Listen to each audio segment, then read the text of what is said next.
Hello అందరికీ welcome to Ayesha's వంటలు. ఎండలు బాగా మండిపోతున్నాయి కదా! ఈ టైంలో మన ఆరోగ్యానికి ఎంతో మేలు చేసే మజ్జిగను 3 రకాలుగా ఎలా చేసుకోవాలో ఈ వీడియోలో చూసేద్దాం. ఇవి చేసుకోవడానికి ఎక్కువ సమయం కూడా పట్టదు. 5 నిమిషాల్లో రెడీ అయిపోతాయి. ముందుగా ఉసిరికాయ కొత్తిమీర ఫ్లేవర్తో మజ్జిగ చేసుకుందాం. దీనికోసం ఒక ఉసిరికాయ, కొంచెం కొత్తిమీర, హాఫ్ టీ స్పూన్ జీలకర్ర, కొంచెం కరివేపాకు, ఒక పచ్చిమిర్చి. మీకు కారం ఇష్టం లేకపోతే పచ్చిమిర్చిని స్కిప్ చేయవచ్చు. తర్వాత మీకు కావాల్సినంత పెరుగు వేసుకుని, కొంచెం ఉప్పు, కొంచెం బ్లాక్ సాల్ట్ వేసి ఒకసారి మిక్సీ పట్టుకోవాలి. తర్వాత కావాల్సినన్ని నీళ్లు పోసుకొని మళ్ళీ ఒక్కసారి మిక్సీ పట్టుకోవాలి. అంతేనండి, ఆమ్లా మజ్జిగ రెడీ అయిపోతుంది. దీన్ని ఇలాగైనా తాగొచ్చు, లేదంటే ఇలా స్ట్రైన్ చేసుకుని అయినా తాగొచ్చు.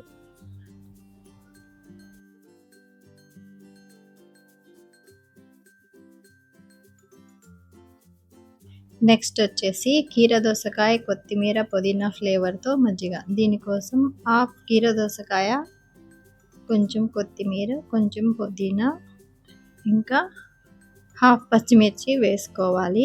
తర్వాత 1½ స్పూన్ పెరుగు వేసుకొని దానిలోకి రుచికి సరిపడా ఉప్పు, కొంచెం బ్లాక్ సాల్ట్, ఇంకా కొంచెం చాట్ మసాలా వేసుకుని ఒకసారి మిక్సీ పట్టుకోవాలి. తర్వాత ఒక గ్లాసు నీళ్లు పోసుకొని మరలా ఒకసారి మిక్సీ పట్టుకోవాలి. అంతే, కీరదోసకాయ మజ్జిగ రెడీ అయిపోతుంది. దీన్ని స్ట్రెయిన్ చేయవసరం లేదు, ఇలాగే తాగేసేయచ్చు.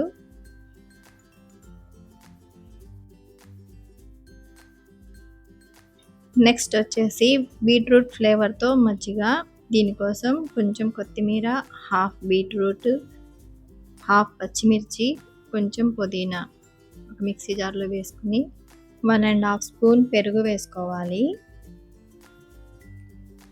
తర్వాత దీనిలోకి హాఫ్ టేబుల్ స్పూన్ జీలకర్ర, రుచికి సరిపడా ఉప్పు, కొంచెం బ్లాక్ సాల్ట్, కొంచెం చాట్ మసాలా వేసుకుని ఒకసారి మిక్సీ పట్టుకోవాలి.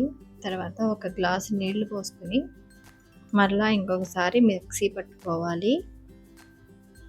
అంతేనండి, బీట్రూట్ మజ్జిగ రెడీ అయిపోతుంది.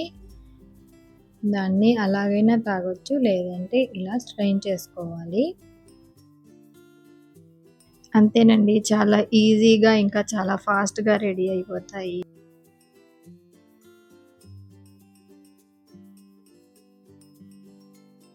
ఈ మండిపోతున్న ఎండలకి వీటిలో కొంచెం ఐస్ ముక్కలు వేసుకొని తాగుతూ ఉంటే కడుపుకి చల్లగా హాయిగా ఉంటుంది. మరి ఈ రెసిపీని మీరు కూడా ట్రై చేసి ఎలా ఉందో నాకు కామెంట్స్లో చెప్పండి. ఈ వీడియో కనుక మీకు నచ్చినట్లయితే ఒక చిన్న లైక్ చేయండి. ఇలాంటి మరిన్ని వీడియోస్ కోసం మన ఛానల్ని సబ్స్క్రైబ్ చేసుకోండి. Thanks for watching. బాయ్ అండి.